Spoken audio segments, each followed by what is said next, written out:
योगमाया का आवरण ऐसा बताया जाता है कि सूर्य को बादल आवृत नहीं कर सकते, वास्तव में सूर्य सूर्य है, लेकिन वो हमारी दृष्टि को आवृत करते हैं। इस तरह से योग माया का जो आवरण है हमारी दृष्टि के सामने आता है, इसलिए हम भगवान को नहीं देख सकते, अर्थात भगवान हमारे सामने प्रकाशित नहीं होते हैं। तो इसलिए जो मूढ़ लोग हैं मूढ़ लोग मतलब मूर्ख हम सब, तो भगवान को नहीं पहचान पाते। जो अजय है, भगवान जन्म लेते हैं तो मूर्ख लोग सोचते हैं कि भगवान ने जन्म लिया, और फिर जब भगवान वापस जाते हैं भगवत धाम तो सोचते हैं भगवान मर गए, ऐसा सोचते हैं। ये तो इस प्रकार से कि सूर्य जब उदय हुआ तो सूर्य का जन्म हुआ ऐसा सोचे, और जब वो अस्त हो गया तो ऐसा सोचे कि सूर्य समाप्त हो गया, दूसरे दिन नया सूर्य आया। इस प्रकार से भगवान के जो अवतरण होता है यहाँ पे उसको मूढ़ लोग ऐसे समझते हैं, क्योंकि ना हम प्रकाश सर्वस्य, सबको प्रकाशित नहीं होते हैं, योग माया से समावृत रहते हैं। फिर भगवान कहते हैं वेदा हम समतीतानि वर्तमानानि चार्जुन भविष्याणि च भूतानि माम तु वेदन कश्चन। वेद अहम, मैं सब कुछ जानता हूँ, ये लोग सब नहीं जानते, मैं सब कुछ जानता हूँ। क्या जानता हूँ? वेद अहम, मैं जानता हूँ समतीतानि, अतीत को जानता हूँ सम्यक रूप से, पूरे जो सब अतीत हैं, अतीत मतलब भूतकाल, सब भूतकाल को मैं जानता हूँ। वर्तमानानि, और जो कुछ वर्तमान में है वो भी सब कुछ मैं जानता हूँ। भविष्याणि, और जो कुछ भविष्य में होने वाला है वो भी सब कुछ मैं जानता हूँ। च भूतानि, और सभी जीव जो हैं यहाँ पे उन सब को मैं जानता हूँ। उन सब का भविष्य क्या था, वर्तमान क्या था, वर्तमान क्या है, भूतकाल क्या था, भविष्य कैसे है, सब कुछ मैं जानता हूँ। सभी जीव को हृदय से मैं जानता हूँ, भगवान कहते हैं, क्योंकि भगवान हृदय में है सब जीवों के साथ। शुरुआत से ही, जब ब्रह्मांड की शुरुआत हुई तब से ही जीव का इस भौतिक जगत में कार्य जब से शुरू हुआ तब से भगवान उसके हृदय में है, हर एक जीव के हृदय में। वो कबूतर बने तो कबूतर में भी भगवान उसका साथ देते, कबूतर शरीर में भी। कुत्ता का शरीर मिले तो उसमें भी साथ देते हैं। देवी देवता बन जाए तो वो शरीर में भी साथ भगवान साथ में होते हैं। तो भगवान उनको शुरुआत से जानते हैं। जैसे एक पिता है वो अपने पुत्र को, या माता है अपने पुत्र को उसके जन्म से जानती है ना, उस प्रकार से पूरा सब प्रकार से वो जीव को जानते हैं। इसलिए बोलते हैं भविष्याणि च भूतानि, सब जीव को मैं जानता हूँ। माम तु वेद न कश्चन, लेकिन मुझे ये लोग नहीं जानते हैं। मैं इन सबको जानता हूँ, ये मेरे दास हैं, लेकिन कुछ भी करके यहाँ पे अभी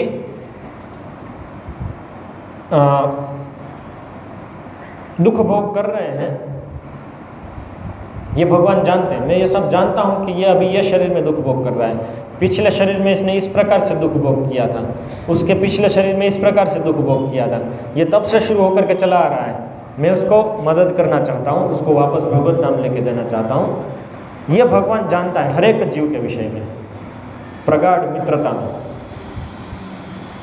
लेकिन वो जीव नहीं जानता है कि भगवान उनके साथ है। माम तु वेद न कश्चन, कोई भी मुझे नहीं जानता है, मैं क्या चाहता हूँ वो नहीं जानता है। वो जीव क्या इच्छा कर रहा है वो सब इच्छा भगवान को पता है।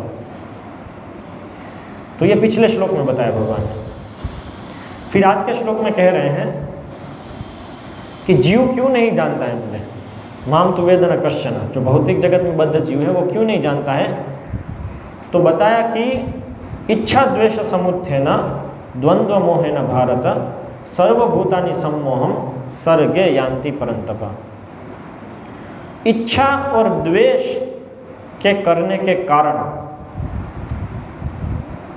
इस द्वंद्व में फंसने के कारण सभी जीव सर्वभूतानि इस सर्ग में, इस भौतिक जगत में सम्मोह को प्राप्त करते हैं, इसलिए वो नहीं जानते हैं भगवान।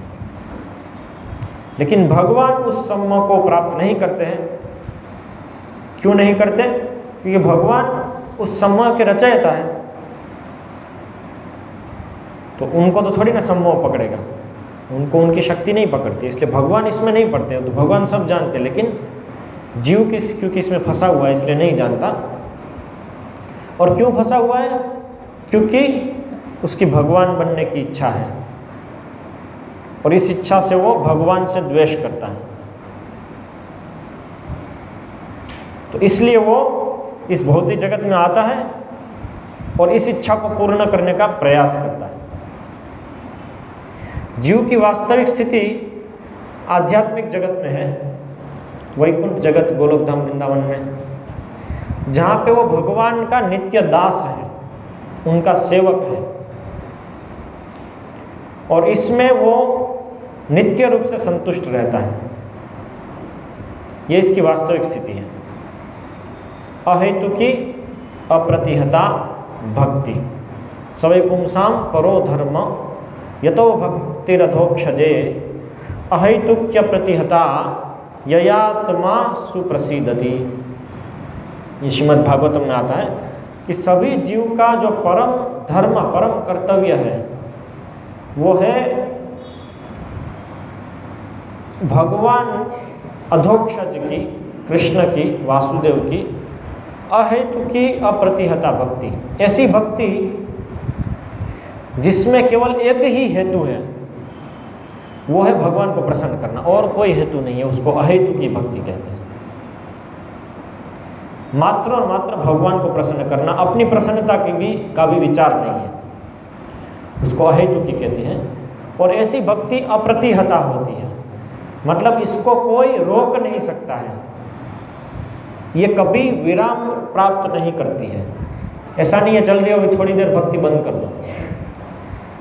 ऐसी भक्ति को भगवान खुद भी नहीं रोक सकते। भगवान स्वयं बोलेंगे कि मेरी भक्ति मत करो, तो भी भक्त भक्ति करेगा प्रेमवश। तो ऐसी भक्ति को परम धर्म बताया गया है। और ऐसी भक्ति से भक्त और भगवान दोनों संपूर्ण रूप से प्रसन्न होते हैं। ययात्मा सुप्रसिद्धति, जिस भक्ति से आत्मा मतलब जीव और आत्मा मतलब भगवान, दोनों संपूर्ण रूप से प्रसन्न होते हैं। तो ये जीव का स्वाभाविक गुण है, स्वाभाविक स्थिति है, प्रेममय संबंध भगवान के साथ। इस प्रेममय संबंध में विचार क्या है? भगवान की संतुष्टि हो, वो मात्र विचार है, उनकी प्रसन्नता हो, स्वयं का विचार नहीं है इसमें। इसलिए इसको एक तरह से कहें तो निस्वार्थ इसको बोलेंगे। अपना कुछ भी स्वार्थ नहीं है, मुक्ति का भी स्वार्थ नहीं है, आध्यात्मिक आनंद का भी स्वार्थ नहीं है। इस विषय में अलग अलग भक्ति ग्रंथों में कुछ प्रसंग का वर्णन आता है। जैसे भगवान के एक शुद्ध भक्त है गोलोक धाम वृंदावन में, दारू का उनका नाम है, और उनकी सेवा है, उनकी स्वाभाविक स्थिति में उनका स्वरूप है भगवान को चामर डुलाना। भगवान की प्रसन्नता के लिए चामर डुलाते हैं हमेशा। अभी वो चामर डुलाते हुए उनको आध्यात्मिक आनंद की उत्पत्ति होती है, बहुत आध्यात्मिक आनंद आता है, और वो आनंद के कारण अष्टविकार होने लगते हैं। तो अष्टविकार में, शरीर में अष्टविकार होने लगते हैं उनके। तो ये 8 विकार जो आते हैं उसमें से एक विकार होता है कि वो आदमी स्तब्ध हो जाता है। स्तब्ध होना मतलब हाथ पैर सब रुक जाना, कुछ कार्य नहीं होगा। तो स्तब्ध होने वाला विकार होता है उसमें। तो क्या हुआ? सेवा रुक गई, चामर डुलाना रुक गया। तो वो कोसता है इस स्तब्ध होने पर, इस आनंद को कोसता है कि आनंद कैसा है, ये आनंद की आवश्यकता नहीं है, क्या है ये सब, मैं माया में पड़ गया, ये स्तब्ध हो गया मैं, ये आनंद का क्या फायदा? भगवान की सेवा रुक गई। ये दारूक की स्थिति, जो सेवक के रूप में भगवान की सेवा करते हैं गोलोक वृंदावन में। ऐसे ही एक प्रसंग आता है गोपियों का। तो नारद मुनि मिलते हैं भगवान श्री कृष्ण से और वो जानना चाहते हैं कि गोपियों का प्रेम किस स्तर का है। तो भगवान श्री कृष्ण से पूछते हैं, तो भगवान श्री कृष्ण कहते हैं कि देखिए पहले तो मेरा सिर दर्द बहुत हो रहा है। अभी भगवान को सिर दर्द हो रहा है, समझना है कि ये लीला है। भगवान किसी के कंट्रोल में नहीं है कि सिर दर्द होगा। बीमार नहीं होते भगवान, लेकिन बीमारी है गोलोक धाम वृंदावन में लीला के अंतर्गत, क्योंकि ये एक आदान प्रदान है ना। जब कोई बीमार पड़ता है तो बीमार व्यक्ति की कोई सेवा करता है, तो सेवा का आदान प्रदान, इससे एक रस उत्पन्न होता है, वो रस का आस्वादन करते हैं भगवान।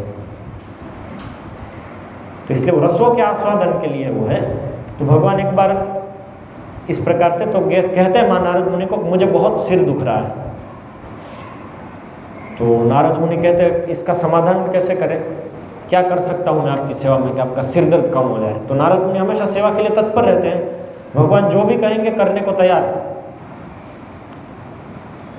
तो भगवान कहते हैं कि इसकी तो एक ही दवाई है, इसकी दवाई तो एक ही है, जो मेरे भक्त हैं उनकी चरण धूलि मेरे सिर पे आप मल दोगे तो ये ठीक हो जाएगा। उसकी ये एक ही दवाई है। तो नारद मुनि बोले ठीक है, तो मैं लाता हूँ, आप बताओ कौन है आपके भक्त जिसके पास जाऊँ। तो भगवान बोले आप ही तो हो हमारे भक्त, आप अपनी चरण रज दे दो। नारद मुनि बोले मैं तो थोड़ी भक्त हूँ, मेरी चरण रज नहीं भगवान, मैं सोच भी नहीं सकता आपको अपनी चरण रज आपके सिर पे चढ़ाने के लिए, कैसा संभव है, नहीं मैं तो नहीं कर सकता। तो भगवान बोले ठीक है, तो शिव जी है, ब्रह्मा जी है, सबके पास जाओ, कोई यदि दे दे तो नारद मुनि जाते हैं, ब्रह्मा जी के पास जाते हैं, सब कथा सुनाते हैं। तो ब्रह्मा जी को फिर कहते हैं नारद मुनि आप तो भक्त हैं, तो आप अपनी चरण धूलि दे दीजिए, इससे भगवान का सिर दर्द कम हो जाएगा। नहीं मैं थोड़ी नहीं दे सकता हूँ, कैसे दे सकता हूँ, भगवान इतना बड़ा अपराध हो जाएगा, नरक में जाना पड़ेगा, मेरे चरण थोड़ी भगवान को दे सकते, मैं नहीं। ठीक है, शिव जी के पास जाते हैं, इसी प्रकार से वृत्तांत सुनाते हैं, शिव जी भी मना कर देते हैं इसी प्रकार से। ऐसे भी भक्त अपने आप को भक्त मानते नहीं है, तो इस तरह से भी मना कर देते हैं। तो फिर कोई दे नहीं रहा है चरण रज, तो वापस आए भगवान श्री कृष्ण का कि आपको तो कौन चरण रज देगा, आपने कोई किसी की मति मारी गई है कि कोई ऐसा करेगा। तो भगवान बोले ठीक है, आखिरी प्रयास कर लो, जाओ वृंदावन में गोपियों के पास जाओ। तो नारद मुनि गए, गोपियों ने सत्कार किया, ऋषि आए हैं नारद ऋषि, और फिर नारद ऋषि ने सब प्रसंग सुनाया। तो गोपियाँ बहुत ही विचलित हो गई कि अरे भगवान श्री कृष्ण का सिर दर्द हो रहा है, क्या कर सकते हैं हम, क्या कर सकते हैं। तो नारद मुनि बोले कि भगवान ये बताए कि उनके भक्तों की चरण रज उनके सर पे मलेंगे तो वो ठीक हो जाएंगे। तो गोपियाँ बोली तो क्या देर क्या है, मलो ना, किसी से लेके आओ ना। तो कोई नहीं दे रहा है, कोई अपने आप को भक्त मान ही नहीं रहा है। बोले तो फिर क्या कर सकते हैं हम इसमें क्या कर सकते हैं। तो नारद मुनि बोले कि आप भक्त हो, महान भक्त हो आप सब, तो अपनी चरण रज दे दो। तो गोपियाँ बोले कि हम तो भक्त हैं नहीं, हमको पता नहीं है जो भी है, लेकिन क्या आप ऋषि आप ही जानते हैं सब, तो आप बताइए क्या हमारी चरण रज से उनका सिर दर्द ठीक हो जाएगा। तो नारद मुनि बोले हो जाएगा, तो लेके जाओ, भर भर के दे दी। तो नारद मुनि बोले कि ये क्या, आप लोग नरक में जाएंगे, आपको नहीं पता ऐसा करके। हाँ वो कहते हैं जाते हैं नरक में चले जाएंगे, उसमें क्या है, लेकिन यहाँ पे सिर दर्द तो ठीक हो जाएगा। तो ऐसे किसी भी प्रकार से आध्यात्मिक आनंद भोग करने की भी इच्छा नहीं, उसको आध्यात्मिक आनंद का आस्वादन करने की भी इच्छा नहीं, इसको बोलते अहेतुकी भक्ति। ये जीव की वास्तविक स्थिति है। अब इससे ये सीख मत लीजिएगा कि भगवान के ऊपर अपनी चरण रज चढ़ानी चाहिए। वार्निंग, सामान्य रूप से नहीं होता है, ये तो गोपियों जैसे भक्त हैं तो उनसे चलता है, बाकी नहीं होता है, नहीं तो उल्टा सीधा हो जाएगा। इसके लिए भी कथा आती है, मतलब प्रभुपाद कहते हैं कि एक राजा है, तो राजा को उसका जो लड़का है तो वो उसके कंधे पे चढ़ के चल घोड़ा करेगा और राजा बहुत प्रसन्न होगा। सही। तो कोई ये देख करके दूसरे दिन वो राजा जब दरबार में आता है उसके कंधे पे चढ़ के कल चल घोड़ा करके, तो उसको फांसी की सजा हो जाएगी। तो इसलिए गलत शिक्षा नहीं लेनी है। ये दिखाने के लिए कि शुद्ध भक्ति की क्या पराकाष्ठा है, अहेतुकी किसको कहते हैं। तो ये जो शुद्ध अवस्था है ये आत्मा की वास्तविक स्थिति है, निस्वार्थ, इसमें तनिक भी स्वार्थ नहीं है, एक लेश मात्र भी स्वार्थ नहीं है, ना भौतिक आनंद का, ना भौतिक सुख का, ना आध्यात्मिक आनंद का। अभी ये जो भावना है शुद्ध जीव की, उससे जब वो च्युत होता है, उससे जब वो पतित होता है, जब उसमें स्वार्थ विचार होता है, जब उसमें इच्छा होती है स्वयं की संतुष्टि की, तब उसका पतन होता है, तब वो इस भौतिक जगत में बद्ध होता है। ये आज के श्लोक में बता रहे हैं। इच्छा, और इच्छा हमेशा केवल इच्छा नहीं होती है, इच्छा के साथ द्वेष आएगा ही आएगा। केवल भगवान को ही जब इच्छा होती है तो द्वेष नहीं होगा, बाकी सबको इच्छा के साथ द्वेष होना ही होना है। क्यों? क्योंकि बाकी सब जो है उनकी वो वास्तविक स्थिति नहीं है भोक्ता की। भगवान भोक्ता है, इसलिए उनकी इच्छा होने मात्र से चीज़ें हो जाती है। लेकिन क्योंकि जीव भोक्ता नहीं है, उनकी शक्तियाँ जो सब वो भोक्ता नहीं है, इसलिए वो यदि भोग करने की इच्छा करती है तो गलत है। इसलिए उनके इच्छा करने मात्र से भोग पूरा नहीं होने वाला है, तो इसलिए उसको द्वेष होगा ऐसे लोगों से, या भगवान से द्वेष होता है पहले तो, कि भगवान की तो सब इच्छा पूरी हो जाती है, हम तो करते हैं तो कुछ नहीं होता है। भगवान ने इच्छा की तो वो लोग ने सब व्यवस्था कर दी, मैंने इच्छा की तो कोई नहीं आया मेरे पास। शुरू द्वेष। सही। कई बार होता है ना, गुरु से द्वेष करते, कई बार कुछ आता है सन्यासी गुरु ऐसे एयरप्लेन में बैठ करके आते हैं, गाड़ी में सब लेकर के आते हैं, तो लोग पूछते आप तो साधु महात्मा हो, ये सब गाड़ी में क्यों घूमते हैं? तो कहने का तात्पर्य क्या है कि उन्होंने इच्छा की, ये लोग ने पूरी कर दी। मेरी इच्छा कब से है गाड़ी में प्लेन में घूमने की, और मुझे इतना काम करना पड़ रहा है। कोई ऐसे ही आके मेरी इच्छा पूरी नहीं कर रहा है, क्योंकि हमारे तो सेवक है नहीं, भगवान के सब सेवक है। सही। तो द्वेष आ जाता है, क्योंकि जीव की इच्छा तो है लेकिन उसकी कोई शक्ति नहीं है, तो उसकी इच्छा करने मात्र से कोई चीज़ें पूरी नहीं होने वाली है, इसलिए उसको भगवान का द्वेष होता है। इसलिए इच्छा के साथ द्वेष निहित है। भगवान के विषय में बताया गया है उपनिषद में, न तस्य कार्यम करणम च विद्यते न तत्समाभ्यादिकश्च दृश्यते परास्य शक्तिर्विविधैव श्रूयते स्वाभाविक ज्ञान बल क्रिया च। कि वो जो भगवान है उनका जो परम है, उनका कोई कार्य नहीं है, न तस्य कार्यम करणम च विद्यते, करने योग्य भी कुछ भी नहीं है उनके लिए, मतलब उनको कुछ करना नहीं पड़ता है। न तस्य कार्यम करणम च विद्यते न तस्य समा अभ्यादिकश्च विद्यते, उनके समान या उनसे ऊपर कोई और कुछ भी नहीं है। न तस्य समा अभ्यादिकश्च दृश्यते। वो जो पर है, परम सत्य भगवान, परास्य शक्तिर विविधैव श्रूयते, जो पर है उनकी विविध शक्तियाँ हैं, अनंत शक्तियाँ हैं, विविध शक्तियाँ हैं। परास्य शक्तिर विविधा एव श्रूयते, और वह शक्ति के लिए बताया स्वाभाविकी, सब स्वाभाविकी शक्ति है उनकी। ज्ञान बल क्रिया च, ज्ञान शक्ति, बल शक्ति, क्रिया शक्ति, ये सब प्रकार की शक्तियां हैं उनकी जो स्वाभाविकी है।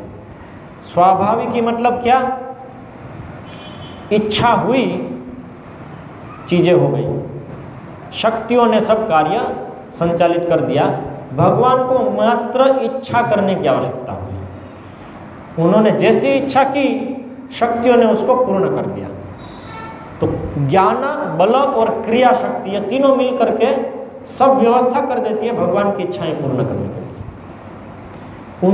उनका अस्तित्व ही इसीलिए है, भगवान को संतुष्ट करने के लिए, उनका भोग वर्धन करने के लिए, भगवान का आनंद वर्धन करने के लिए ये शक्तियों के, उनकी शक्तियों की उपस्थिति है, उनकी शक्तियों का अस्तित्व है। तो भगवान को इसलिए कहा जाता है शक्तिमान। जिनकी शक्तियां हैं, शक्तियों के जो मालिक हैं वो शक्तिमान, और उनकी शक्तियां हैं इसलिए बाकी सबको उनकी शक्तियां कहा जाता है। तो भगवान है शक्तिमान और उनकी सब शक्तियां, और शक्ति और शक्तिमान दोनों नित्य है। कभी ऐसा समय नहीं आया जब वो नहीं थे, वर्तमान में भी वो उपस्थित है और आगे भी हमेशा से रहेंगे। न तो उनका जन्म है, न तो उनका नाश है। शक्ति और शक्तिमान दोनों का। तो भगवान है और शक्ति है। तो शक्तियों में एक प्रकार से दूसरे प्रकार से विभाजन होता है। अंतरंगा शक्ति भगवान की, तटस्था शक्ति और बहिरंगा शक्ति।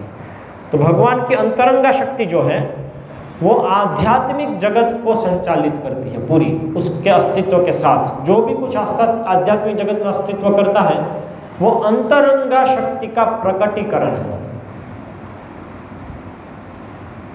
फिर जीव शक्ति है जिसमें हम लोग आते हैं, जिसको तटस्था शक्ति कहते हैं। हम भी शक्ति हैं और हम भी नित्य हैं। ऐसा कोई समय नहीं था जब हमारा जन्म हुआ और कभी भी हमारी मृत्यु, नाश नहीं होगा जीव का।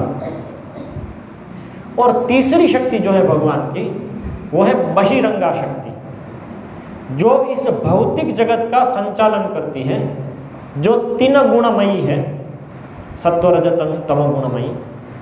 वो इस भौतिक जगत का संचालन करती है और ये शक्ति भी शाश्वत है। लेकिन ये शक्ति का प्रकटीकरण कभी ब्रह्मांड के रूप में होता है और कभी अप्रकट अवस्था में रहती है, प्रधान के रूप में।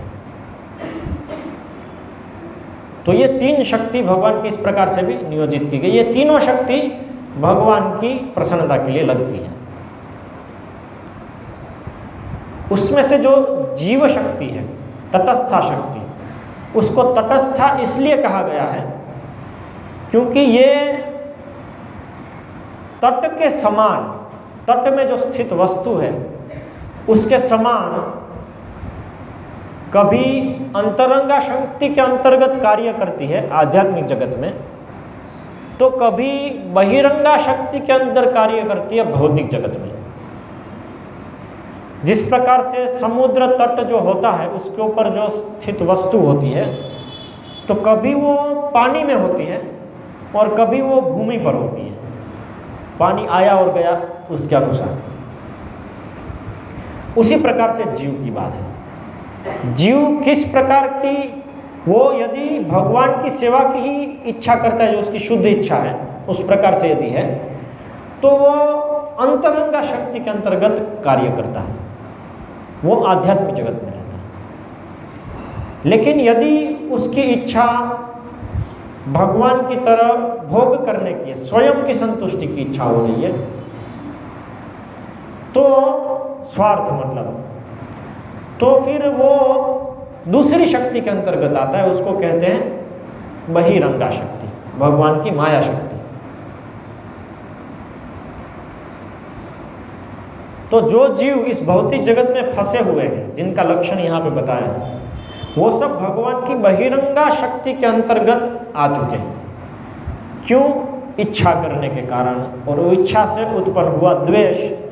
क्योंकि इच्छा तो हो गई भोक्ता बनने की जीव को, आध्यात्मिक जगत में भी यदि ये इच्छा हुई कि मुझे भोक्ता बनना है, मैं क्यों सेवा करूं, तो इच्छा करने मात्र से भगवान की जो दूसरी सब शक्तियां हैं वो उसकी सेवा नहीं करने लगेगी। वो उसको भोग करना है तो भगवान की ज्ञान बल क्रिया शक्ति आकर के नहीं बोलेगी कि चलो मैं आपको भोग कराता हूँ। वो अपने आप नहीं होगा, क्योंकि वो शक्तियाँ तो भगवान की शक्ति, वो तो उनकी सेवा कर रही है, उनको क्या पड़ी है, तुम भोग करने की इच्छा करो, कुछ करो।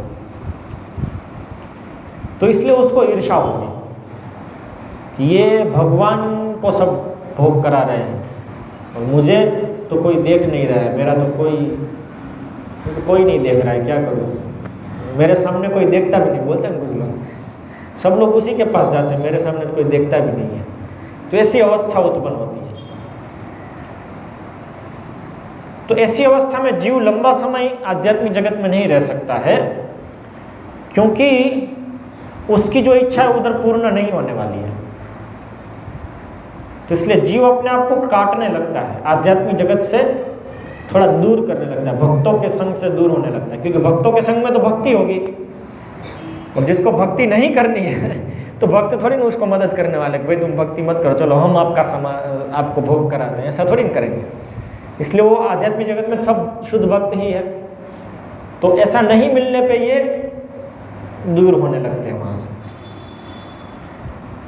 और फिर भगवान की इच्छा से उसको भोग करने का अवसर प्राप्त होता है। इस जीव को भोक्ता बनना है, उसको इच्छा है भगवान बनने की, जो कि वास्तविक संभव नहीं है, लेकिन अभी उसको इच्छा है इस प्रकार की, तो भगवान उसको अवसर देते हैं, ठीक है चलो ट्राई कर लो, प्रयास कर लो। लेकिन क्योंकि वो वास्तविक स्थिति नहीं है, इसलिए क्या करना पड़ेगा। अभी कोई बच्चा जिद करता है पिताजी से, मुझे गाड़ी चलानी है, मुझे 4 व्हीलर गाड़ी चलानी है और चलानी है बस। तो पिताजी क्या करेंगे, खाना पीना बंद कर दिया, नहीं मुझे गाड़ी चलानी है, 4 व्हीलर गाड़ी चलानी, तो क्या करेंगे पिताजी, क्या करेंगे, ना बेटा नहीं चलानी, तो बेटा ने खाना बंद कर दिया, खिलौना गाड़ी दे देंगे। इसका अर्थ क्या हुआ, मोह में डाल दिया, बेटा ये गाड़ी है चलाओ, तो वो गाड़ी चलाने लगेगा, सही। तो वो गाड़ी है नहीं है, गाड़ी जैसा दिखता है, इसको क्या बोलते हैं, मोह। सांप को देख करके यदि रस्सी समझ लिया तो उसको बोलते हैं मोह, भ्रम। तो भगवान ने वो खिलौना दिया, वो है इसी भौतिक जगत और भौतिक जगत रूपी खिलौने का जो जगत है, उसमें एक खिलौना दे दिया, एक शरीर। तो हर एक शरीर एक खिलौना है, चलाओ इसको, इसलिए इसको यंत्र बोलते हैं, यंत्र आरूढ़ानी माया। तो खिलौना दे दिया, चलो भोग करना है तुमको, ये रहा तुम्हारा भोग का साधन, ले लो। तो वो भोग का साधन देने के लिए जो व्यवस्था है वो बहिरंगा शक्ति के अंतर्गत है, माया जगत। तो वो ये जगत है। इसलिए इच्छा और द्वेष से ग्रस्त होकर के इस भौतिक जगत में वो आता है, अपना खिलौना लेता है, एक खिलौने से खेलता है थोड़ा समय, उस खिलौने से उत्पन्न सुख और दुख को भोगता है, फिर वो खिलौने से उब जाता है, वो खिलौना छोड़ देता है, अभी दूसरा खिलौना, एक शरीर से दूसरा शरीर, दूसरे से तीसरा। जैसे बच्चे खिलौने बदलते रहते हैं, ऐसे हम शरीर बदलते रहते हैं। जैसे खिलौने से खेलते खेलते बच्चे को भी वो खिलौने के साथ जो आने वाला सुख और दुख है वो अनुभव होता है, जबकि वो खुद वो खिलौना नहीं है, तो भी वो अनुभव होता है, क्योंकि उसने अपने आप को मैं ये खिलौना हूँ ये स्वीकार कर लिया है, उससे आसक्त हो गया है, इसलिए उसको सुख दुख होता है। कोई खिलौना टूट गया तो बच्चा बहुत रोएगा, लेकिन जो पिता है उसको पता है कि ये टूट गया, ठीक है, इसमें क्या रोना है। तो उस प्रकार से जीव भी बहुत सुख और दुख भोगता है इस जगत में, और रोता है, कभी हंसता है, कभी नाचता है, कभी गाता है, इत्यादि इत्यादि अलग अलग प्रकार के अनुभव करता है जीव। जैसे एक बच्चा खिलौने में अनुभव करता है, ऐसे जीव इस शरीर में अनुभव करता है, और उनके पिता हमेशा उनके साथ हैं, उनके हृदय में परमात्मा के रूप में, और वो अलग अलग खिलौने व्यवस्था कर रहे हैं, सुख दुख की व्यवस्था कर रहे हैं। तो इसको बोलते हैं सम्मोहम। यहाँ पे बताया ना, सर्वभूतानि सम्मोहम यान्ति। इस सर्ग में, इस भौतिक जगत में सब जीव जो है वो सम्मोहम को प्राप्त करते हैं कि मैं ये शरीर हूँ। तो ये होता है, जीव अपने आप को ये शरीर मान लेता है कि मैं ये खिलौना हूँ, ये मैं हूँ, और इससे संबंधित जो भी कुछ है वो मेरा है। तो खेल के जगत में होता है बच्चे, मैं ये हूँ, और उससे संबंधित जो भी मित्र सब है ये सब मेरे हैं, ये मेरे खिलौने हैं, ये मेरे मित्र हैं, ये मैं इस प्रकार से करता हूँ, ये सब खेल में होता है। उसी प्रकार से यहाँ पे हम सोचते हैं ये मैं हूँ, और इस देह से संबंधित जो भी पत्नी इत्यादि जो भी कुछ है, देह अपत्य कलत्रा आदि जो भी कुछ है वो मेरा है। इसलिए इनको जो भी सुख और दुख आते हैं वो हम अपना समझते हैं। तो इससे हम भी सुख और दुख भोग करते हैं। इसका एक सरल उदाहरण है, जैसे कोई एक बच्चा है, वो मान लीजिए कि माता से दूर गुरुकुल में पढ़ रहा है, और वहाँ पे उसको 104 बुखार आ गया। तो इस बच्चे को 104 बुखार आया, और माता को 1000 किलोमीटर दूर बैठी है, उसको पता चला कि इसको 104 बुखार है, तो माता को भी दुख होगा बहुत, सही, वो भी विचलित हो जाएगी, अनुभव होगा वो दुख एकदम। और उसके पड़ोसी के बच्चे को 105 बुखार है, तब वो दुख अनुभव नहीं होगा, सही कि गलत? तो इसमें इतना दुख और उसमें कुछ भी दुख नहीं, ऐसा क्यों? क्योंकि इसमें अपने आप को आसक्त कर लिया है। तो ऐसा नहीं कि माता को 104 बुखार आया है बुखार बच्चे को, दुख वो बच्चा अनुभव कर रहा है, लेकिन क्योंकि माता ने अपने आप को उससे संबंधित समझ लिया है, अपनी आसक्ति उसमें निवेशित कर दी है, जिसको अभिनिवेश कहते हैं, तो उसके कारण उसका दुख वो स्वयं अनुभव कर रही है। उसी प्रकार से उसको जब सुख आता है तो वो भी स्वयं अनुभव करती है। तो इसको प्रहलाद महाराज कहते हैं भयम द्वितीयाभिनिवेशत स्यात्, कि दूसरी जो वस्तु है उसमें अपने आप का अभिनिवेश कर देने के कारण भय सुख दुख इत्यादि सब जीव अनुभव करता है। तो हमने अपनी पहचान इस शरीर में अभिनिवेश कर दी है, और इसके माध्यम से दूसरी सब वस्तुओं में। तो इसलिए इसको जो भी दुख होता है तो वो उनको अपना दुख लगता है, इसको जो सुख होता है तो अपना सुख लगता है, लेकिन वास्तव में न तो सुख न तो दुख अपना है।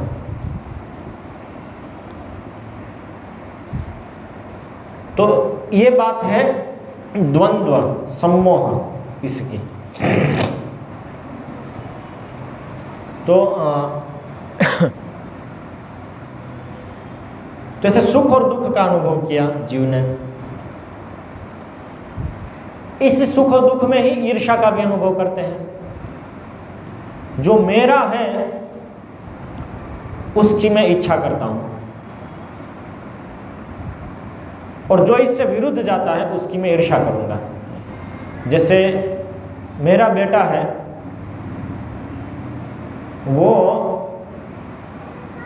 प्रथम नंबर पे आया तो हमको बहुत हर्ष होता है। दूसरे साल उसका प्रतिद्वंद्वी प्रथम नंबर पे आ गया या दूसरे नंबर पे आया, तो हमारा क्या विचार होता है? वो चोरी की होगी उसने,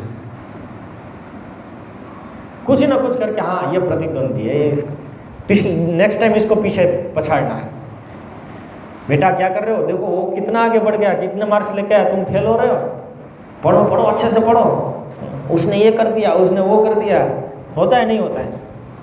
ये क्या है? द्वेष।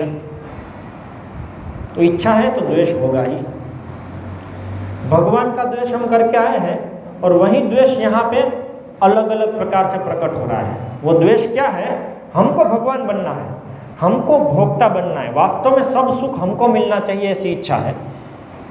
इसलिए उसके विरुद्ध जो भी कुछ होता है उससे द्वेष होता है।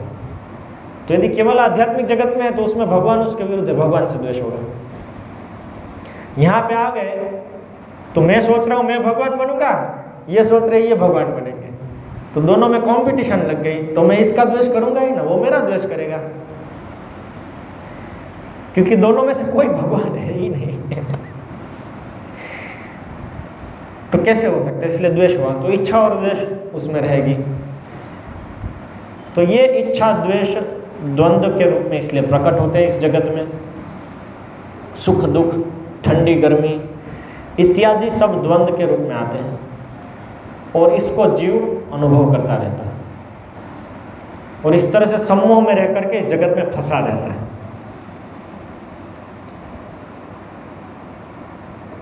तो अभी इस इच्छा द्वेष को देखें, इससे बाहर कैसे निकलना है। इच्छा द्वेष से कैसे बाहर निकलेंगे इस जगत से। जड़ को काटना होगा। जड़ है भोक्ता बनने की इच्छा, भगवान की सेवा नहीं करने की इच्छा, वो जड़ है, इसी से सब कुछ आया।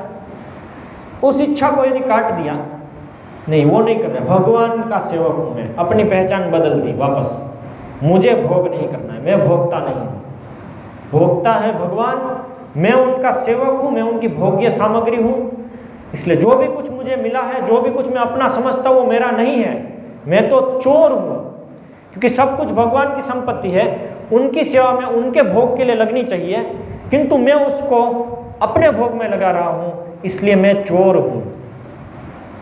और मैं चोर हूं और इतने समय से चोरी करके भोग करता आया हूं, अभी मुझे समझ में आया, इसलिए हे भगवान मैं आपकी शरण में आता हूं, जितनी सारी चोरी की है, जितना दंड देना हो दे दीजिए मुझे, किंतु आपकी शरण प्रदान कीजिए कि जिससे मैं इस अवस्था से बाहर आ सकूं और नित्य आपकी सेवा में लग सकूं। इस प्रकार की भावना उत्पन्न करनी पड़ेगी। समझ गए, अभी कान पकड़ लिए। ऐसा नहीं कि मैं आध्यात्मिक जगत में था, इधर आ गया, भगवान का ही दोष होगा। आध्यात्मिक जगत है तो उधर से गिर कैसे सकते हैं। हम तो कभी कुछ कर ही नहीं सकते, हम तो गलती कर ही नहीं सकते। वो तो भगवान ने लात मार के भेज दिया होगा, ऐसा नहीं। हम पागल हो गए थे कि ये किया, तो अभी वो पागलपन से बाहर आओ। कुएं में गिर गए और कोई रस्सी डाल रहा है कि भाई कुएं से ऊपर चढ़ जाओ, तुमको मैं बचा रहा हूँ, नहीं पहले मुझे बताओ कि कुएं में मुझे धकेला किसने। अरे भाई तुम चल रहे थे, पैर फिसल के अंदर गिर गए, नहीं ऐसा हो नहीं सकता है, तुमने डाला होगा मुझे, बताओ पहले फिर रस्सी पकड़ता हूँ, जाओ मरो। नहीं बचाएगा। तो वो इच्छा द्वेष यहाँ तक आता है कि ये बताने पर भी इतनी कृपा करके भगवान भेजते हैं भक्तों को, श्रील प्रभुपाद जैसे भक्तों को, जो बताते हैं कि भाई तुम गिर गए हो, इतना दुख क्यों भोग रहे हो, भाई आओ भगवान के पास आओ, परम सुख है, जिसको तुम ढूंढ रहे हो इस भौतिक जगत में वहाँ पे नहीं है, वो उधर है, जो सुख कभी समाप्त नहीं होगा, ऐसा सुख। तो ये है उसकी रस्सी, लो पकड़ो और आ जाओ। नहीं, मैं कैसे गलती कर सकता हूँ, आपकी बात सही है, मैं उधर था, वहाँ पे परम सुख है, लेकिन तो फिर मैं उधर से इधर आया कैसे। यदि उधर परम सुख होता तो मैं थोड़ी ना निकृष्ट सुख को चयन करता, मैं इतना मूर्ख थोड़ी ना हूँ। ये विचार अपने आप पे, ये विश्वास कि मेरी कभी गलती हो ही नहीं सकती, मैं थोड़ी ना मूर्ख हूँ कि इतना बड़ा सुख छोड़ करके इधर आ जाऊंगा। ये भगवान बनने की इच्छा, कि भगवान से कभी गलती नहीं होती, जीव से होती है। जीव क्षुद्र है, छोटा है, इसलिए बोला है माया बद्ध पिशाची पाइल ये ना मतिर क्षण न होए, मायाग्रस्त जीवेर से होय क्षय भावोदय, कि पिशाची जिसको पकड़ लेती है उसकी मति जैसे छन्न हो जाती है, मति मारी जाती है, और कुछ भी बोलता है, कुछ भी करता है, उस प्रकार से जीव की मति मारी जाती है, उसके कारण वो इस भौतिक जगत में आ जाता है, मायाग्रस्त हो जाता है। तो ये स्वीकार करना होगा भाई गलती मेरी है, जो है वो ठीक है। अभी आप अयि नंद तनुजा किंग करम पतितम माम विषमय भवाम बुधौ, कृपया तव पाद पंकज सित धूलि सदृशम विचिंतया, कि हे नंद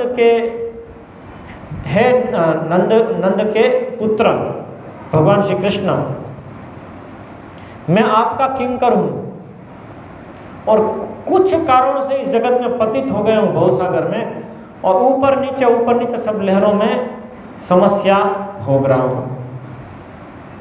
आप कृपा करके मुझे उठाएं और अपने चरण कमल की रज के रूप में स्थान दीजिए। इस तरह से प्रार्थना, तो ये भावना अंगीकार करनी होगी। तो ये जड़ काट दी यहाँ पे। जब जड़ कट गई तो पुनः कृष्ण प्रेम प्राप्त हो जाएगा, वो स्थिति में स्थित हो जाएंगे। तो ये पहले ये भावना उत्पन्न करके फिर साधना भक्ति करनी है। क्योंकि भगवान को बोले ठीक है मैं आपकी शरण में आ गया, पूरा मैं समझ गया ये सब है, ठीक है। भगवान कहेंगे ठीक है समझ गए, तो मेरे पास आना है, निश्चित आना है, हाँ आना है, ठीक है। इस प्रकार से आओ, साधना भक्ति करो, साबित करो अपने आप को।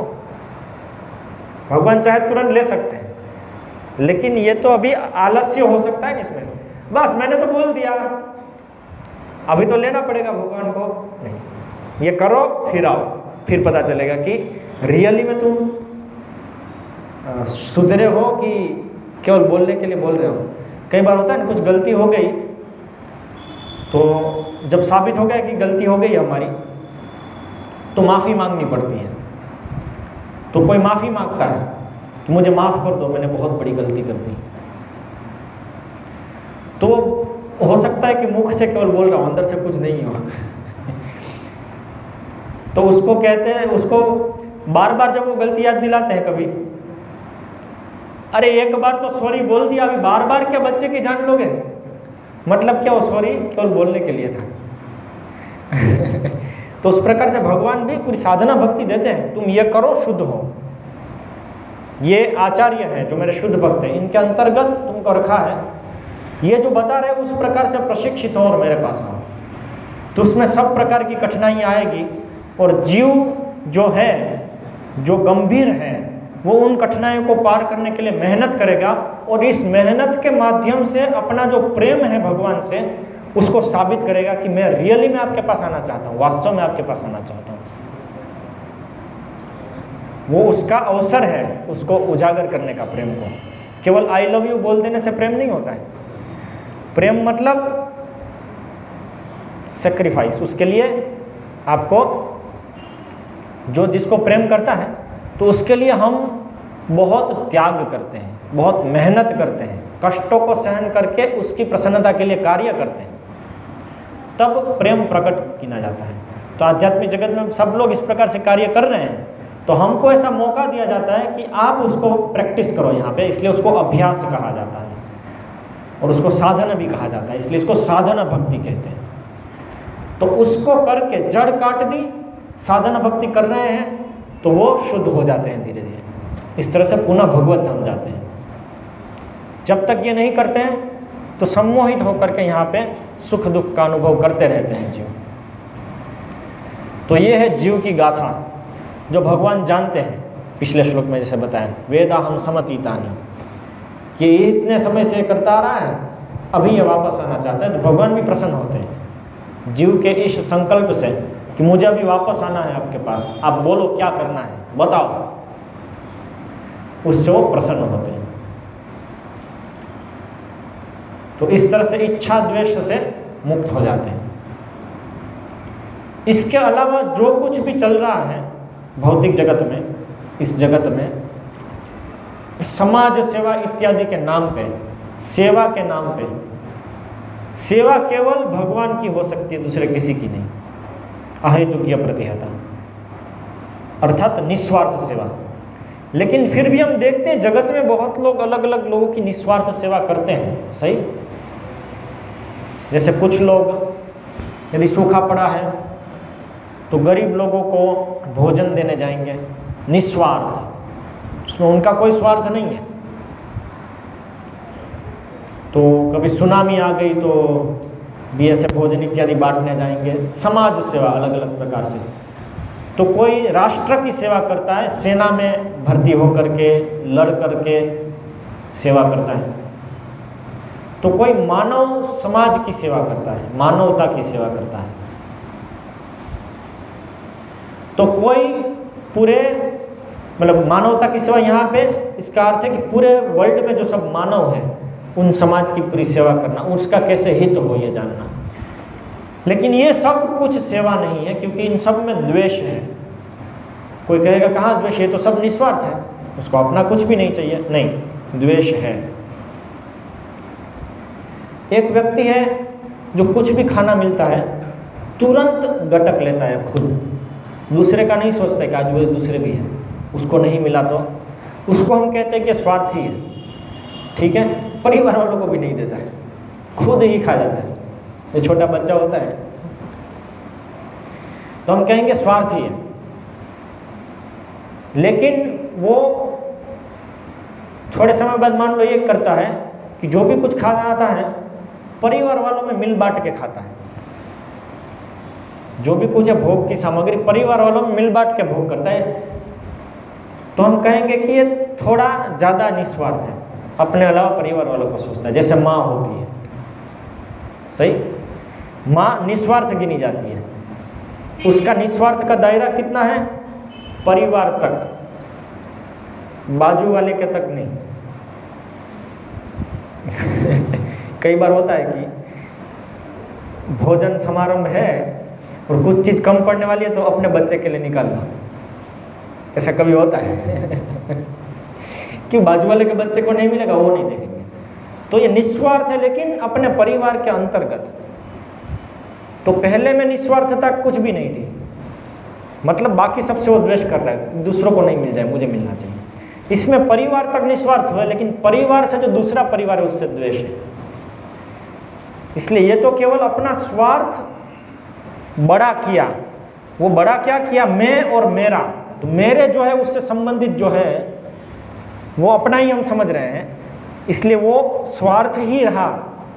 और क्योंकि इधर द्वेष है, उसके विरुद्ध उसका दूसरा जो है वो। ऐसे ही फिर कोई इससे ज़्यादा निस्वार्थ होता है तो वो अपने समाज का सोचता है। मेरी ज्ञाति के भले के लिए मैं ये मैरिज हॉल खुलवा रहा हूँ कि हमारी ज्ञाति में जो भी विवाह होंगे वो यहाँ पे होंगे, और उसमें मैं दान भी दूंगा जो भी आवश्यकता है वो। तो वो परिवार से थोड़ा आगे आया, लेकिन मेरी ज्ञाति और दूसरी ज्ञाति भी है। दूसरी ज्ञाति से द्वेष, मेरी ज्ञाति से प्रेम। तो ये उसका स्वार्थ का दायरा बढ़ा। मेरा परिवार, और क्योंकि मेरा परिवार ये ज्ञाति में है इसलिए पूरी ज्ञाति अपनी है। स्वार्थ का दायरा बढ़ा तो दूसरों से लेकिन द्वेष है उसके बाहर। तो कोई इससे और ज़्यादा विस्तृत होता है, वो अपने आप को गुजरात या मध्य प्रदेश ऐसे राज्य के साथ या तो भारत राष्ट्र के साथ संबंधित करता है कि मैं भारत में जन्म लिया तो भारत मेरा देश है, और भारत मेरा देश है इसलिए सभी भारतीयों के प्रति मेरी दया भावना है, मैं निस्वार्थ रूप से सबकी सेवा करूंगा। लेकिन पाकिस्तान यदि आएगा तो उनसे द्वेष करूंगा। तो ये भी स्वार्थ का दायरा बढ़ा, दूसरे से तो द्वेष है ही। तो ये राष्ट्र कृतज्ञ है। उससे और ज़्यादा बड़ा किसी का होता है कि बहुत सारे राष्ट्र होते हैं, सब लोग लड़ते हैं, अच्छा नहीं है, सबको मिलजुल के रहना चाहिए, मानव सभ्यता को सही देना चाहिए। और सब मानव सभ्यता के हित में क्या है? सबको खाना मिले, कपड़ा मिले, सबको भोग की सामग्री मिले और समान अधिकार हो भोग करने का, कोई किसी के अधिकार में त्रुटि नहीं डाले। इसलिए मानव क्या है? मानव अधिकार आयोग, पूरे मानव समाज के लिए हम अच्छा करते हैं। अभी सूखा पड़ा है, यहाँ मानव इसको भोग करना है तो चलो इसको पशु को काट के खिलाते हैं, मांस भी खिलाते हैं, सही। तो पशु से द्वेष है, मानव से प्रेम है, पशु से द्वेष है। जैसे मदर टेरेसा, सब मानव का मैं तो भला करूंगी, ठीक है, तो जो सड़क पे मर रहे हैं उनको अपने अस्पताल में लेके आएगी, उनको गाय का मांस खिलाएगी ताकि वो रुष्ट पुष्ट हो जाए, फिर वापस सड़क पे छोड़ देगी। भला किया, क्या भला किया है? पशु से द्वेष किया, वो तो एक है। दूसरा कि वो बेचारा गरीब कभी भी गाय का मांस नहीं खा सकता था, भगवान ने उसको वो स्थिति दी थी कि इतना बड़ा महान पाप नहीं करेगा, ऑलरेडी बहुत पाप किए हैं, और आपने उसको जबरदस्ती पाप करवा दिया। अभी वो और ज़्यादा गरीब बन जाएगा, आगे जाके और ज़्यादा सफ़र करेगा। वो नुकसान भी कर दिया, क्योंकि वो जो दया थी वो भी शास्त्र के आधार पर नहीं थी।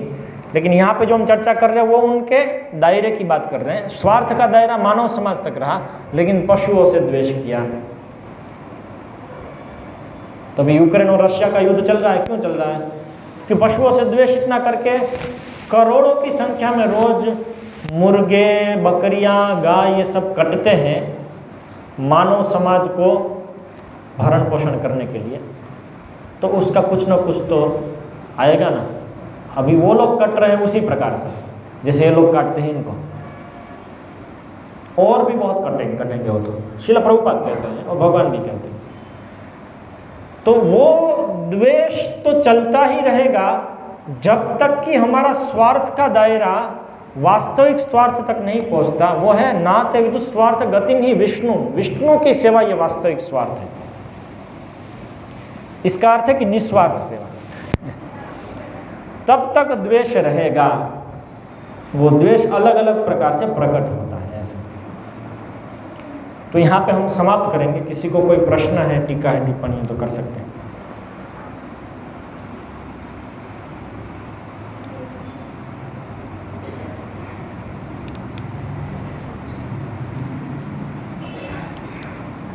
किसी को है कोई प्रश्न? मैं एक क्वेश्चन करना चाहता हूँ, लेकिन आज के जो बात हुआ उसके ऊपर नहीं, मेरे पहले से ये क्वेश्चन। अच्छा, तो एक काम करते हैं, पहले यदि आज के संदर्भ में किसी को कोई प्रश्न है तो उसको लेते हैं, उसके बाद ये प्रश्न लेते हैं, ठीक है? किसी को प्रश्न है आज की चर्चा के विषय में कोई प्रश्न है? नहीं है। जो अंतिम पंक्ति है सर्गे यान्ति परंतप, तो ये पतन के लिए है, तो पतन को हम कैसे समझेंगे? सर्गे यान्ति परंतप, ये पतन के लिए है, तो पतन को कैसे समझें? पतन यहाँ पे इस प्रकार से है कि आध्यात्मिक जगत से इस भौतिक जगत में आ जाते हैं, इस शरीर को स्वयं मान लेते हैं, इस शरीर से बद्ध हो जाते हैं, उसको कहते हैं पतन। फिर इस मतलब वो जो आत्मा है उसको ये देह रूपी खिलौना मिल गया, ये है पतन।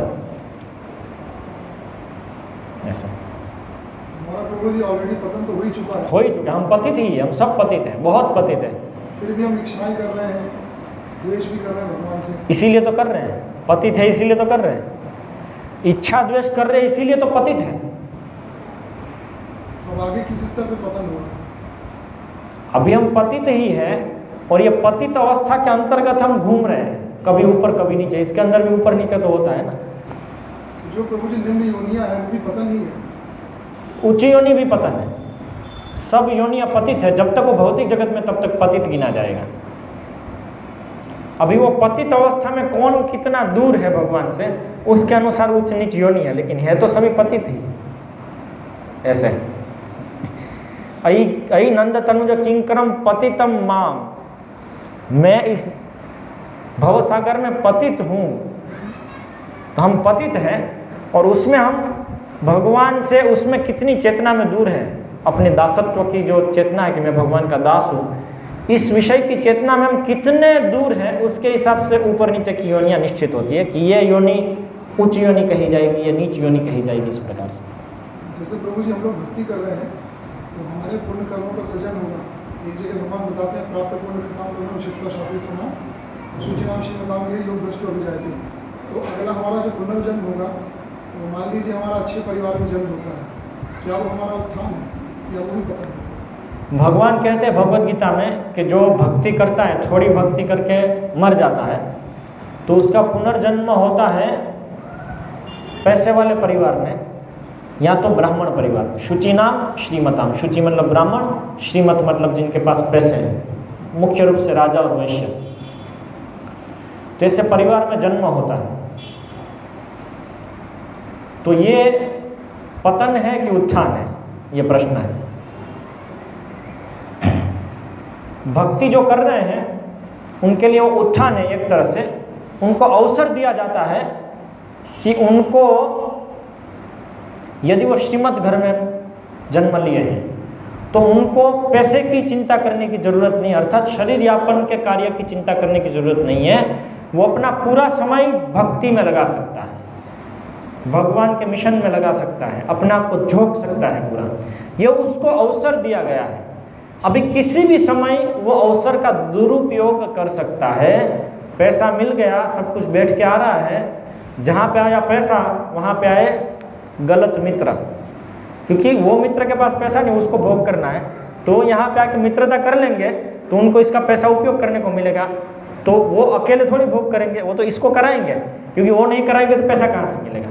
तो इसको पतित बनाने का चांस हो सकता है वहाँ पे। यदि उसने उसको स्वीकार कर लिया तो उत्थान होते ही, उत्थान होने के बाद दुरुपयोग के कारण वापस पतन होता है। इसलिए पाप जीव, जो पुण्यशाली जीव जो है, वो अगले जन्म में आकर के हो सकता है पाप करके पापी बन जाए, तो वापस नीचे जाएगा। ऐसे यदि उसका ब्राह्मण परिवार में जन्म हुआ तो वहाँ पे पहले से ही काफ़ी अच्छे से लोग धर्म पालन करते हैं और धीरे धीरे भक्ति करते हैं इनडायरेक्टली, तो वो सब उसको धर्म पालन करने का मौका मिलेगा। तो ये ज़्यादा उच्च अवस्था है जिसमें पतन के चांस और कम होते हैं। ये थोड़ी सी भक्ति करने के मरे उसकी बात है। जो लोग काफ़ी भक्ति करके मरे हैं, संपूर्ण नहीं हुआ, तो उनके लिए भगवान नेक्स्ट श्लोक में बताते हैं, अथवा योगी नाम एवं कुले भवति धीमताम एतद्धि दुर्लभतरम लोके जन्म यदि दृशम, कि या तो फिर जो ज़्यादा भक्ति करके मरा है तो उसका जन्म भक्तों के घर में होता है, और ऐसा जन्म बहुत ही दुर्लभ है। इसलिए भक्तों के घर में जो आत्माएं जन्म लेती है, जो बच्चे हैं, वो दुर्लभ जन्म है उनका। वो भी सौभाग्यशाली है और भक्त भी सौभाग्यशाली है। तो ये सबसे श्रेष्ठ जन्म है भक्तों के घर में। इसलिए भक्तों को ऐसी व्यवस्था करनी चाहिए कि वो श्रेष्ठ जन्म का अवसर उठा सके। नहीं तो ऐसा होता है भक्तों के घर में जन्म लेकर भी top class CBSE ICSE board school में एडमिशन मिल जाता है और स्मार्टफोन मिल जाता है, और ये सीखता है कि हम लोग सब बंदर से आए हैं, मृत्यु के बाद कोई जीवन नहीं है, ये सब कुछ तो अमीबा नामक एक सेल से सब कुछ आ रहा है, इस तरह से इवोल्यूशन की थ्योरी से। और जीवन का ध्येय है मज़े करना, क्योंकि मरने के बाद किसने देखा है कि कुछ है कि नहीं। तो वहाँ से भी पतन हो जाता है यदि ऐसा होता है। तो इसलिए सावधान, साधु सावधान। और कोई प्रश्न है इस प्रवचन से संबंधित?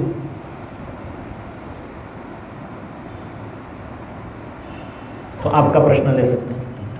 तो मेरा प्रश्न ये है कि बचपन में जैसे हम लोग माता पिता हम लोगों को सिखाते हैं कि भगवान को मतलब भगवान के साथ एक रिश्ता बनाने के, तो वैसे बचपन में हम भी वैसे ही थे, लेकिन बाद में मुझे लगा कि मैं शायद ठीक ठाक नहीं हो रहा हूँ, मेरा जो प्रश्न है वो सब मिल नहीं।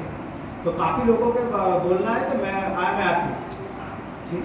तो लेकिन अभी किसी जैसे ये मेरा भाई है, तो उनके साथ मैं जब बात करता हूँ, उससे भक्ति है, तो उसके साथ बात करना है तो मुझे कुछ जानना पड़ेगा। तो ये जब जानने की मैंने कोशिश किया या महाभारत वगैरह पढ़ना चालू किया, मैं कुछ चीज़ नोटिस किया कि गीता में 18 चैप्टर्स है, उसके बाद महाभारत में भी 18 एपिसोड।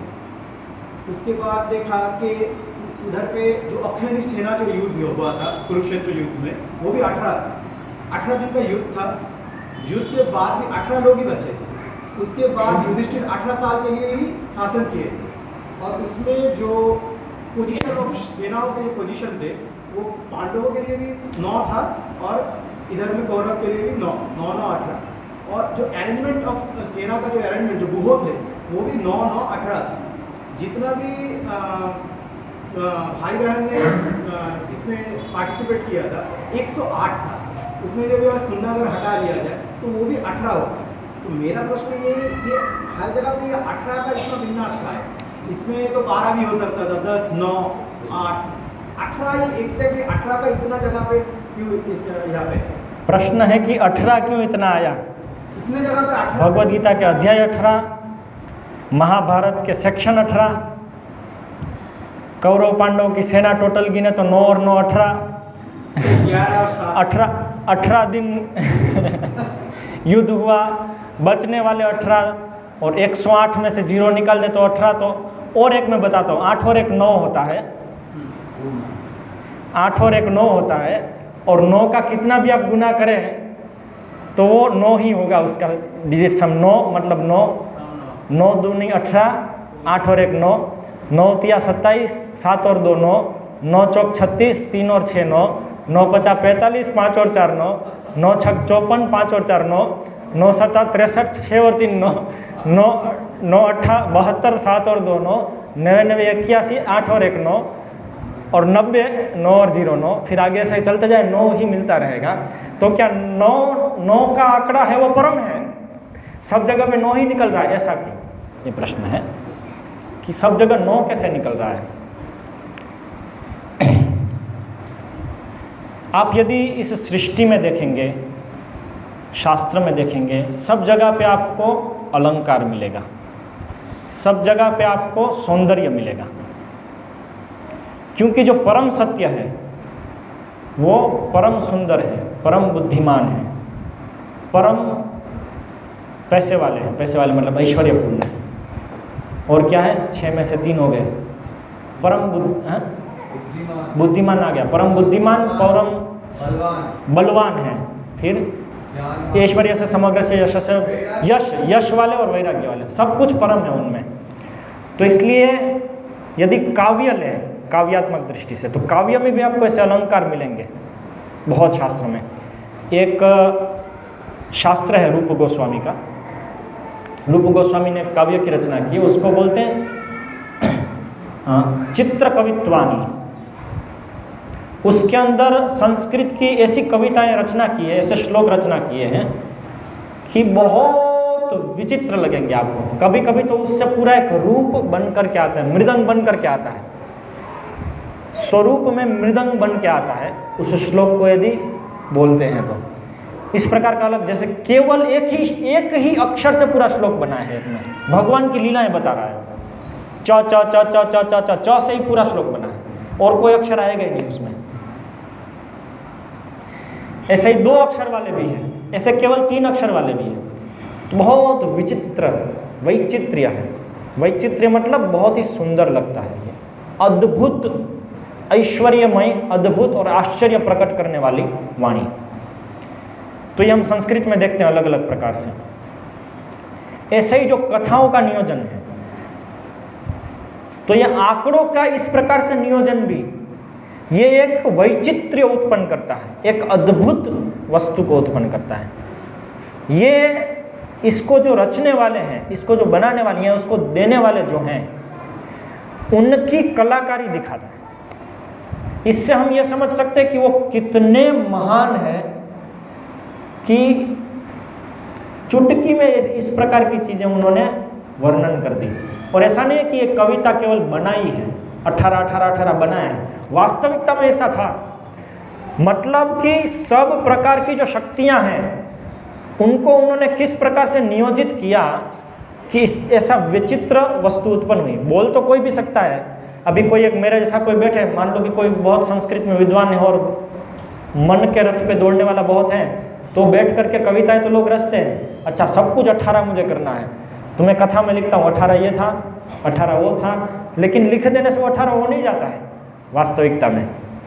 लेकिन भगवान क्योंकि केवल सोचने मात्र से वो वास्तविकता में हो जाता है, तो इसलिए उनकी जो सृष्टि है उसमें आपको वैचित्र्य दिखेगा। इस तरह से उनकी सृष्टि, उनके शास्त्रों में वैचित्र्य दिखेगा।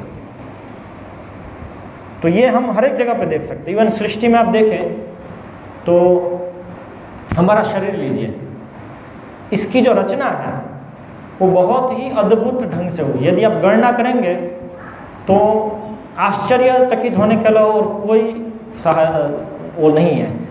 जैसे कि ये जो नाप है और फिर ये नाप है, फिर ये नाप है और फिर इसके रिलेशन में ये नाप है, फिर ये पूरे पंजे के रिलेशन में ये वाला जो नाप है, फिर इसके रिलेशन में जो पूरे हाथ का नाप है और पूरे हाथ के रिलेशन में ये पूरे शरीर का जो नाप है, वो सब का यदि रेशियो लेते हैं एक के दूसरे के साथ तो वो एक ही निकलता है 1:1.6। इसको वैज्ञानिक गण द गोल्डन रेशियो कहते हैं। और केवल मनुष्य में ही नहीं है ये। देखिए मनुष्य में तो वैचित्र्य हो ही गया, लेकिन केवल मनुष्य में नहीं है।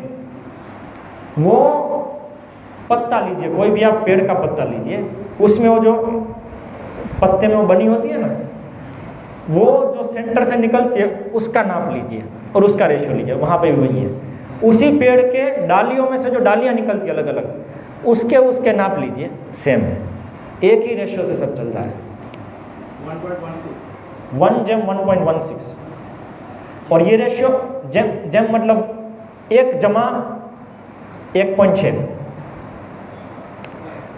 2/3 क्या हुआ 2:3 ऐसे। तो ये फिर वैज्ञानिक गण कहते हैं कि वो जो एक सीरीज है, अभी ये गणित की सीरीज, गाणितिक सीरीज, 1, 2, 3, 5, 8, 13, 21, 34, 55 के बाद 55 और 34, 87, ऐसे जो सीरीज है इसमें क्या है, पिछले वाले 2 का जोड़ करके नेक्स्ट नंबर, उसके एक नंबर से दूसरे नंबर का रेशियो लीजिए, यही रेशियो निकलेगा। इसको गोल्डन सीरीज और गोल्डन रेशियो ऐसा कहते हैं। ये वैचित्र्य है, इसके अनुसार जो चीज़ गठित होती है वो सुंदर लगती है। तो कहते हैं कि हमने सुंदरता का मैथमेटिकल फॉर्मूला ढूंढ लिया। अरे सुंदरता का मैथमेटिकल फॉर्मूला ढूंढ गया, लेकिन जहाँ से सुंदरता आती है, जिन्होंने वो बनाया है उसको कहाँ ढूंढा? केवल मैथमेटिकल फॉर्मूला से सुंदरता आ जाती है। तो किसी भी कलाकार की कलाकृति है, उसकी कलाकृति की सौंदर्य से हम उस कलाकार के मन का सौंदर्य देखते हैं। लेकिन यदि कोई कलाकार की कलाकृति देखे और बोले ये तो कलाकृति में ये मैथमेटिकल सौंदर्य है इसलिए ये सुंदर लगता है, कलाकार को नहीं देखें, ये तो किसी ने नहीं बनाया है, तो ये मूर्खता ही कही जाएगी ना। तो हम इस जगत में इतनी बड़ी कलाकृति देखते हैं सभी जीवों में, हर एक जगह पे। तो इसके लिए ये कहना कि इसको बनाने वाला कोई नहीं होगा, वो कोई बुद्धिमान व्यक्ति की बात नहीं लगती है कभी भी, किसी भी प्रकार से। ना तो उस चीज़ को स्थापित किया जा सकता है, ना तो इस चीज़ का कोई प्रमाण है। प्रमाण क्या है कि इस जगत को किसी ने नहीं बनाया। सामान्य बुद्धि तो यही कहती है, जो भी चीज़ हम देखते हैं, जैसे कोई घड़ी देखी, घड़ी अपने आप चल रही है, उसको समझाने के लिए आपको कोई व्यक्ति बनाने वाला नहीं चाहिए, वो अपने आप चल रही है। सही, घड़ी में सेल होता है, वो अपने आप चलती है, तो उसको देख करके बोले तो अपने आप बन गई, तो कोई स्वीकार करेगा? नहीं करेगा। तो घड़ी से कहीं ज़्यादा जटिल मशीन सब है ये शरीर इत्यादि, कितने जटिल है। तो उसको देख करके यदि हम कहते हैं इसको कोई बनाने वाला नहीं है, इसके डिज़ाइनर कोई नहीं है डिज़ाइन करने वाला, तो ये तो बड़ी मूर्खता होगी। सामान्य बुद्धि तो यही कहती है किसी ने डिज़ाइन किया होना चाहिए।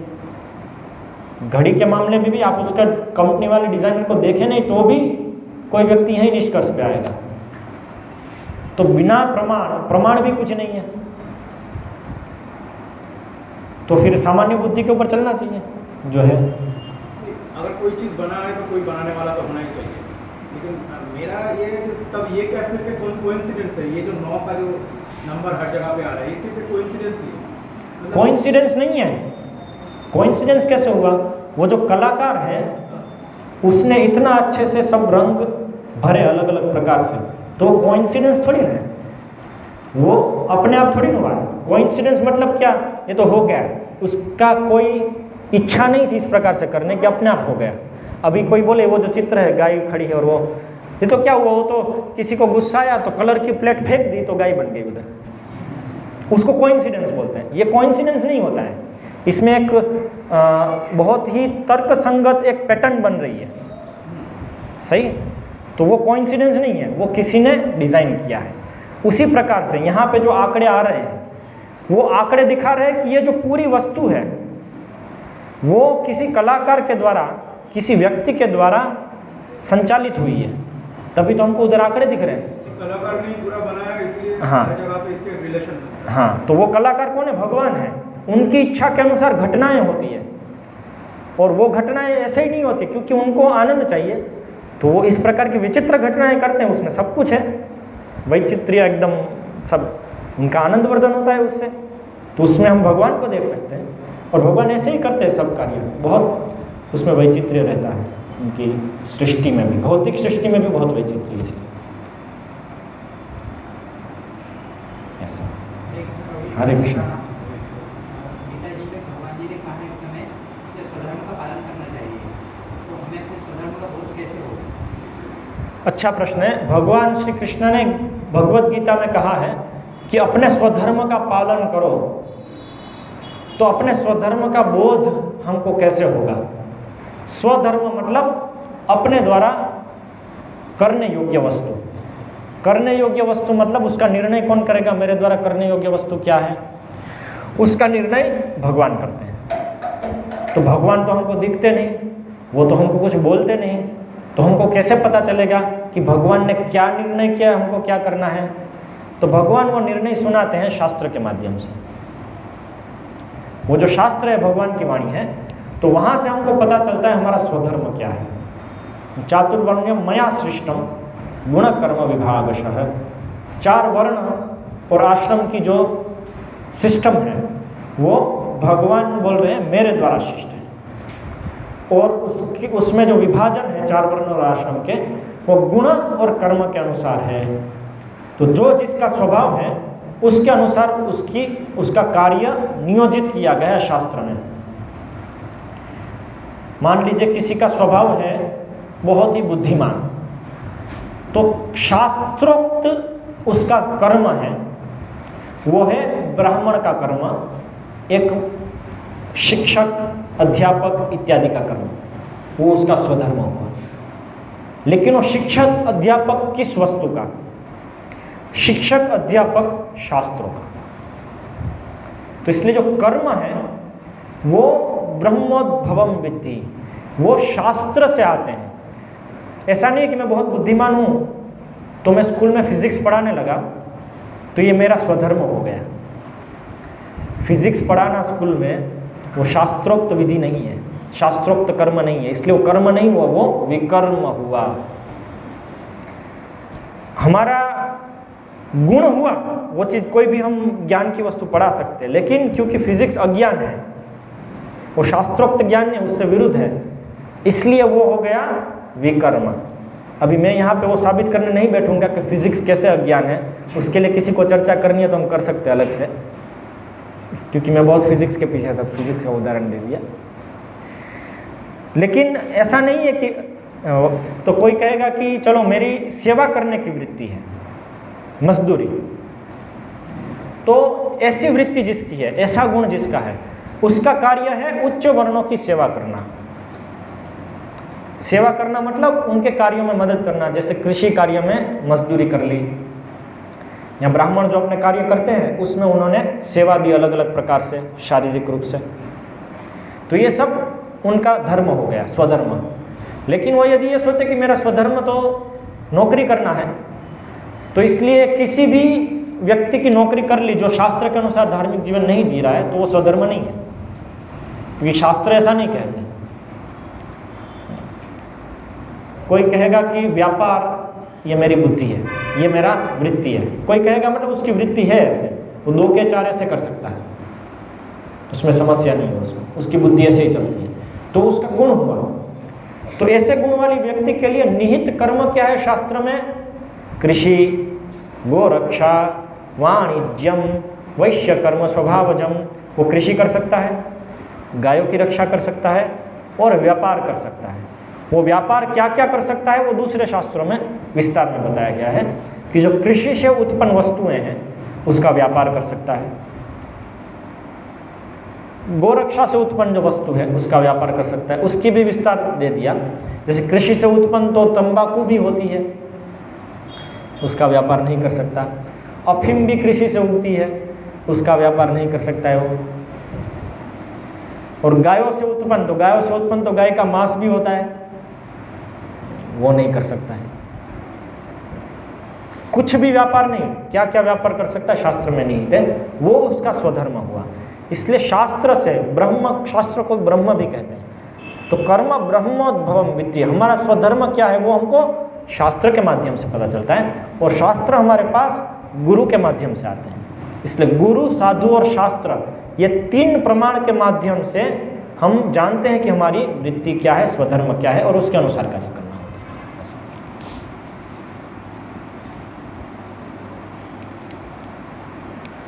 ठीक है, यहाँ पे समाप्त करते हैं। शिल प्रभुपाद की जय, श्रीमद् भगवद गीता यथा रूप की जय।